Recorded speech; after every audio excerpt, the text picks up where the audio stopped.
আসসালামু আলাইকুম। আজকে টিউটোরিয়ালে মোজা নকশার ভিতরে দাগ নম্বরগুলোকে অটোমেটিক্যালি লিপসের সাহায্যে কিভাবে ইনসার্ট করা যায় সেটি দেখব। এখানে একটি নকশা আছে যার দাগ নম্বর শুরু হয়েছে 2502 থেকে। এখন আমরা যদি ম্যানুয়ালি এখানে হাত দিয়ে লিখতে যাই 2503, 2504, 2506, 7 এইভাবে কিন্তু আমাদের অনেক সময় লেগে যাবে। তো অটোক্যাডে একটা লিপস আছে, সেটা হচ্ছে অটো নাম্বারিং। এই অটো নাম্বারিং লিপসের সাহায্যে খুব সহজে আমরা প্লট নাম্বারগুলোকে বসাতে পারি। এই যে নকশাটা আছে, এই নকশাটার অটো ডিজিটাইজেশন করার মাধ্যমে বাউন্ডারি করে নিয়েছি। এখান থেকে শুরু করব 2502 থেকে।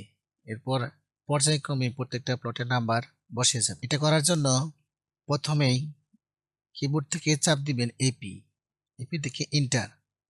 এটাতে এখানে লেখা আছে নাম আইএনসি নাম্বারিং। এই লিস্টটাকে লোড করব, ক্লোজ করে দেব। কিবোর্ড থেকে লিখব নাম আইএনসি, প্রেস ইন্টার। এটা দেওয়ার পর দেখেন এখানে লেখা আছে নাম্বার ফরম্যাট। এখানে লিখতে হবে আমরা কত থেকে শুরু করব। আমরা 2502 থেকে শুরু করব। আর এখানে আছে ইনক্রিমেন্ট। ইনক্রিমেন্ট মানে পার্থক্য কত হবে, এর পরবর্তী যে প্লট নাম্বারটা আসবে সেটা কত হবে, সেটা পার্থক্য হচ্ছে 1। টেক্সট হাইটটা 120, ওকে দেব। এই যেখানে ক্লিক করলাম 2502, এটা হবে 503, এটা হবে 504। এখন কিন্তু আমি কোনো কিছু লিখতেছি না, যার শুধু ক্লিক করতেছি। 506, 507, 508, 509, 510, 11, 12, 13, 14, 15।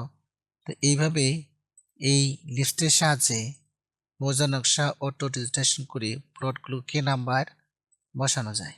আজকে টিউটোরিয়ালটি ভালো লেগে থাকলে চ্যানেলটিকে সাবস্ক্রাইব করবেন এবং কোনো অংশে বুঝতে না পারলে আমাকে জানাবেন।